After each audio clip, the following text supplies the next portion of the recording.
Picture this scenario. You're sitting at your computer at 2 a.m., coffee getting cold, and you've just typed average savings by age into Google for the third time this month. You know that feeling, right? That weird combination of curiosity and dread as you wait for those charts to load. Part of you wants to know if you're on track, but another part of you is terrified you're going to discover you're a complete financial disaster compared to everyone else your age. And when those numbers finally appear on your screen, showing that the average 30-year-old supposedly has $63,000 saved up, you either feel like throwing your laptop out the window or questioning every financial decision you've made since high school. But here's the thing that's going to completely change how you think about those statistics. Those charts everyone obsesses over are basically financial fairy tales, and I'm about to show you exactly why they're misleading millions of people into thinking they're failures when they're actually doing just fine. My name is Keith, and I've spent the last 5 years digging deep into financial data, not because I'm some spreadsheet nerd, but because I got tired of feeling terrible about my own savings after reading those same misleading articles. If you've ever looked at saving statistics and felt like you must be doing something fundamentally wrong with your money, make sure to hit that subscribe button, because what I'm about to show you will probably make you feel a lot better about your financial situation, or at least help you understand why those numbers are so confusing. So let's start with the obvious question. Why does everyone search for average savings by age, and why do those results make so many people feel terrible about themselves? When you Google this stuff, you get bombarded with articles showing charts that look super official and scientific. The average 25-year-old has $20,000 saved. The average 35-year-old has $66,000. The average 45-year-old has $144,000. These numbers look so precise, so authoritative, that most people just accept them as gospel truth. But here's what happened when I started digging into how these studies actually collect their data. They're surveying everyone from broke college students to tech billionaires and then averaging all those numbers together. So when Mark Zuckerberg's savings account gets averaged in with your savings account, guess what happens to that average? It shoots through the roof. It's like trying to figure out the average height of Americans by including NBA players and kindergartners in the same calculation. The math technically works, but it tells you absolutely nothing useful about what normal height actually looks like. Think about this for a second. If you took the net worth of the top 1% of earners in America and averaged it with everyone else, you'd get a number that makes it look like the typical American is a millionaire. But we know that's not true. Most people struggle to save anything at all, yet these studies make it seem like having tens of thousands of dollars saved is normal for people in their 20s and 30s. The average includes billionaires, trust fund kids, and people who inherited massive wealth, making these numbers completely meaningless for understanding what regular working people actually have saved. Alright, so if the averages are useless, what do people actually have saved? Let's talk about the median instead of the average. When you look at median savings by age, the numbers are so dramatically different that you'll probably think I'm making them up. The median means exactly half of people have more than this amount, and half have less. So we're talking about what the typical person actually has, not what some distorted average suggests. The typical 30-year-old in America has about $4,000 in savings, not $63,000. The typical 40-year-old has around $14,000 saved. The typical 50-year-old has about $25,000. When I first saw these numbers, I thought there had to be some mistake. I mean, $4,000 at age 30? That's barely enough to cover a decent emergency, let alone fund some luxurious retirement. But then I realized something that completely changed my perspective on financial success. The median savings reveal that half of all 30-year-olds have less than $4,000 saved, meaning if you have more than that, you're actually ahead of most people your age. If you're sitting there feeling bad about only having $8,000 saved at 32, congratulations, you're doing better than about 70% of people in your age group. But even these median numbers don't tell the whole story, because they completely ignore one crucial factor that makes comparing savings almost meaningless. Your savings rate depends heavily on where you live, but nobody talks about this when they're throwing around these national statistics. That person in San Francisco making $120,000 and saving $1,000 per month might sound impressive until you realize they're spending $3.500 on rent for a studio apartment the size of most people's closets. Meanwhile, someone in Ohio making $55,000 and saving $800 per month is actually building wealth faster because their rent is $900 and they can buy a house for what the San Francisco person pays in rent for 2 years. Most saving studies don't adjust for cost of living differences, which creates this completely distorted picture of what good savings actually looks like. I've seen people beat themselves up for not saving enough when they're actually financial rock stars compared to higher earners in expensive cities. Let me give you a concrete example. My friend Sarah lives in Austin and makes $65,000 as a marketing coordinator. She saves about $700 per month and feels terrible about it because her college friend who moved to New York is saving $1,200 per month. But when you factor in that Sarah's rent is $1,100 and her friend's rent is $2,800, suddenly Sarah's savings rate looks incredibly impressive. When you adjust for cost of living, many low savers in affordable areas are actually outperforming high savers in expensive cities when it comes to building real wealth. Here's something that's going to completely mess with your assumptions about the relationship between income and savings. You'd think someone making $100,000 would automatically have more saved than someone making $50,000, right? That seems like basic logic.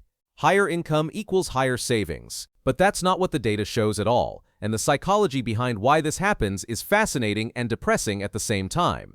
Higher income often leads to what economists call lifestyle inflation, which is basically a fancy way of saying people spend more money when they make more money. The lawyer making $150,000 who drives a BMW, lives in an expensive apartment, eats at nice restaurants, and takes fancy vacations might actually have less saved than the teacher making $45,000 who drives a Honda, lives modestly, and prioritizes saving. I've seen this pattern over and over again. People assume that earning more money automatically translates to having more money, but it often just translates to spending more money on things that feel like necessities but are actually lifestyle choices. The $150,000 lawyer might justify the $800 car payment because they need to look successful for clients. They might spend $200 a week on restaurants because they're too busy to cook. They might live in an expensive area because it's important for networking. Meanwhile, the $45,000 teacher drives a reliable used car, meal preps on Sundays, and lives in a modest apartment but saves 20% of their income religiously. Over 10 years, who do you think ends up wealthier? Saving rate matters infinitely more than income level.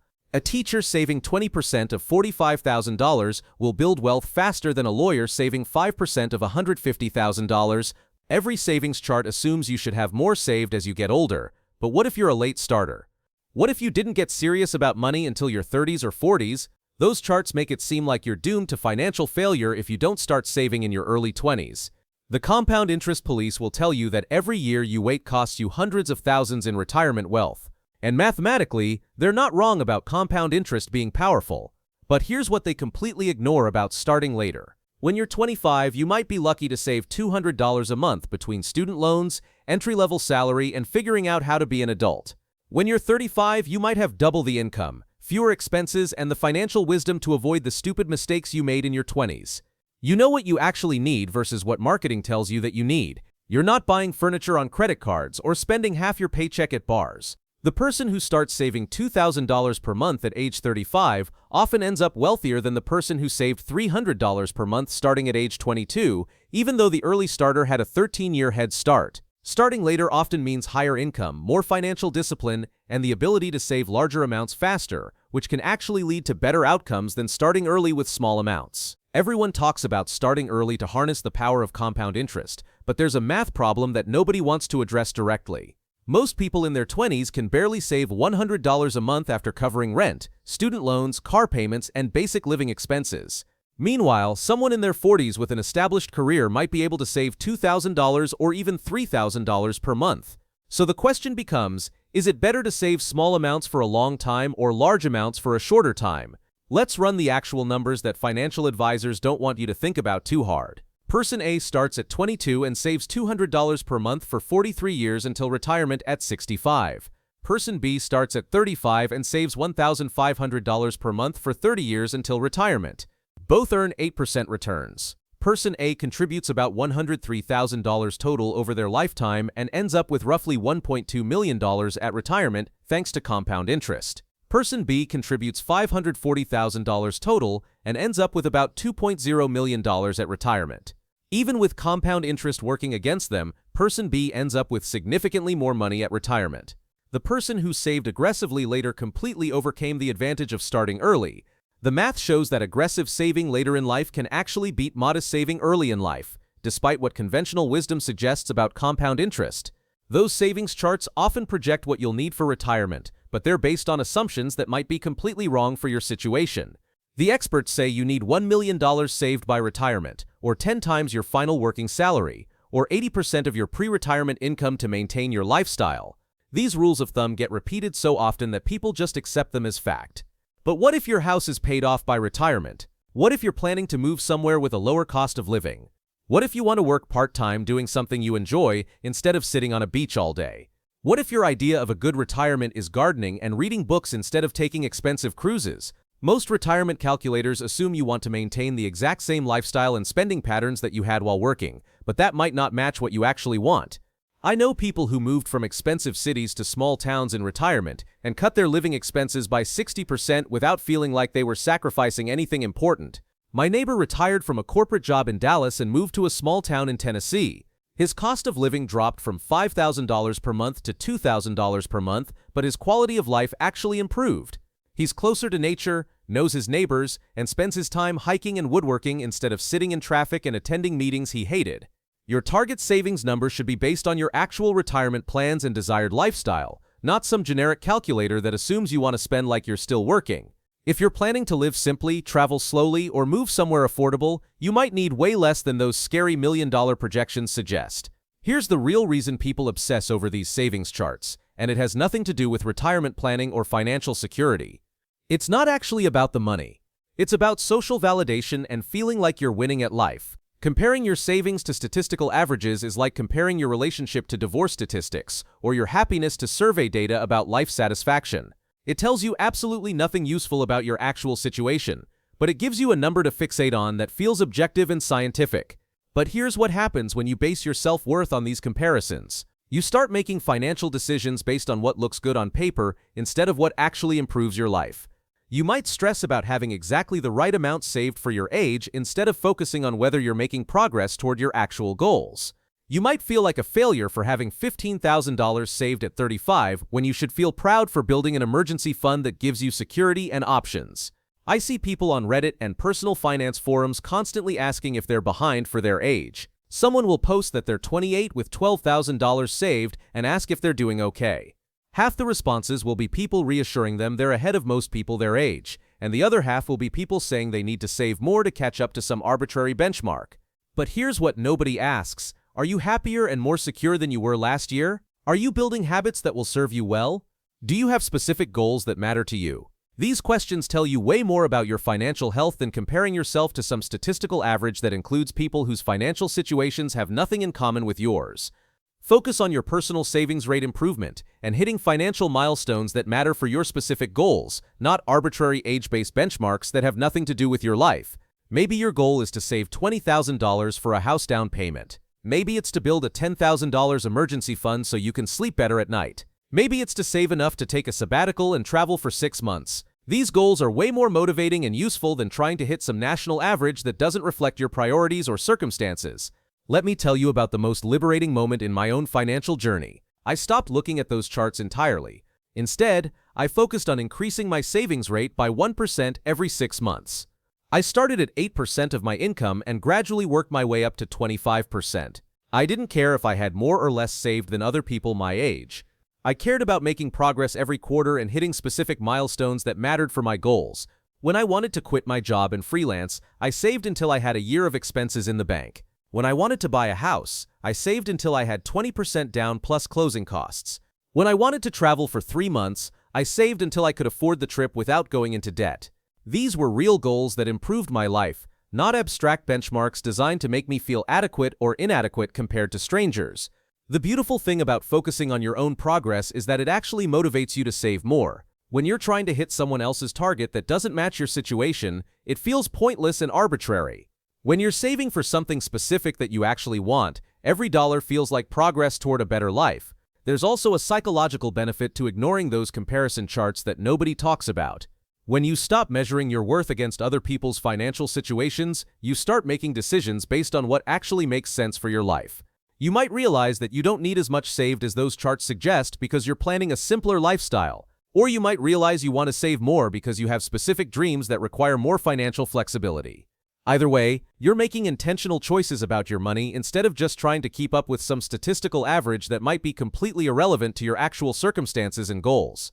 But let's dive deeper into why these flawed statistics persist and why they actually harm people's financial progress. There's an entire industry built around making people feel inadequate about their money. Financial services companies, investment firms, and insurance companies all benefit when you feel behind and desperate to catch up. Those scary retirement calculators that tell you need $2 million to retire aren't neutral mathematical tools. They're marketing devices designed to sell you investment products. Think about it. If you believed you only needed $500,000 to retire comfortably, you might not be as motivated to invest in expensive financial products with high fees. But if you're convinced you need $2 million, suddenly that mutual fund with the 1.5% annual fee starts looking necessary instead of optional. The financial industry has a vested interest in keeping you anxious about your savings rate. I've noticed something fascinating when I talk to people who are genuinely happy with their financial situations. They almost never know or care about national savings averages. They have specific goals, they're making progress toward those goals, and they measure success based on their own timeline and priorities. Meanwhile, the people who are most stressed about money are often the ones who spend the most time comparing themselves to these meaningless statistics. There's another problem with savings comparisons that nobody mentions. They assume everyone has the same life circumstances, family responsibilities, and financial obligations. A single person with no debt living in a low cost of living area obviously has different saving potential than someone supporting elderly parents while paying off student loans in an expensive city. Yet these charts treat everyone like they're operating under identical conditions.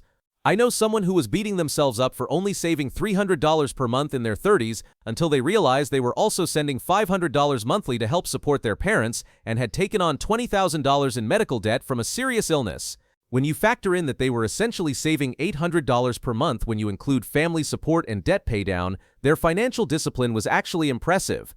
The fixation on age-based savings targets also ignores the reality of how careers actually develop. Some people peak early and then plateau. Others are late bloomers who see massive income growth in their 40s and 50s. Some people choose careers that prioritize meaning over money. Others prioritize money over everything else. Comparing a teacher's savings at 35 to a doctor's savings at 35 ignores the fact that the doctor was in school until 30 and has $300,000 in student loans. Here's what's really crazy about this whole comparison culture. Most of the people posting impressive savings numbers online are either lying, inherited money, got lucky with investments, or had some other advantage they're not mentioning. You never hear about the trust fund baby who acts like they're self-made. You don't see posts from people who inherited a house and pretend their low housing costs are due to superior budgeting skills. Social media has made this comparison problem infinitely worse. You see posts about 25-year-olds who supposedly have $100,000 saved, but you don't know if their parents paid for college, bought them a car, or let them live at home rent-free for years. You see financial influencers bragging about their savings rates, but you don't know if they're counting business income as personal savings or if they have side income they're not mentioning. The truth is, most people are just trying to figure it out as they go. They're dealing with unexpected expenses, career changes, family responsibilities, health issues, and all the other curveballs that life throws at everyone. Building wealth is much messier and more personal than those clean statistical charts suggest. Instead of asking, how much should I have saved by my age, try asking better questions. How much do I need saved to feel secure? What specific goals am I working toward? What savings rate can I sustain without making my current life miserable? How can I increase my savings rate gradually over time? These questions actually help you build wealth instead of just making you feel bad about where you currently are. So there you have it. Those savings charts that have been making you feel terrible about your financial progress are basically designed to mislead you. They're averaging billionaires with broke college students, ignoring cost of living differences and assuming everyone wants the same retirement lifestyle. The typical person your age probably has way less saved than those charts suggest, which means you're probably doing better than you think. But more importantly, your financial success shouldn't be measured by comparing yourself to other people anyway. Here's what actually matters. Are you saving something every month, even if it's not a huge amount? Are you making progress towards specific goals that matter to you? Do you have some kind of emergency fund that helps you sleep better at night? Are you building habits that will serve you well as your income grows? These questions tell you more about your financial health than any chart comparing your savings to people you've never met. The next time you find yourself Googling average savings by age at 2 a.m., remember that those numbers are statistical fiction designed to sell you financial products and make you feel inadequate about your progress. Your money, your goals, your timeline.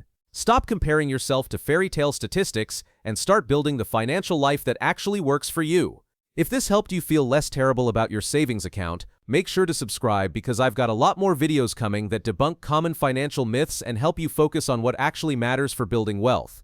And if you want to see exactly how much money you need to feel financially secure, check out my next video where I break down the real numbers that create financial peace of mind.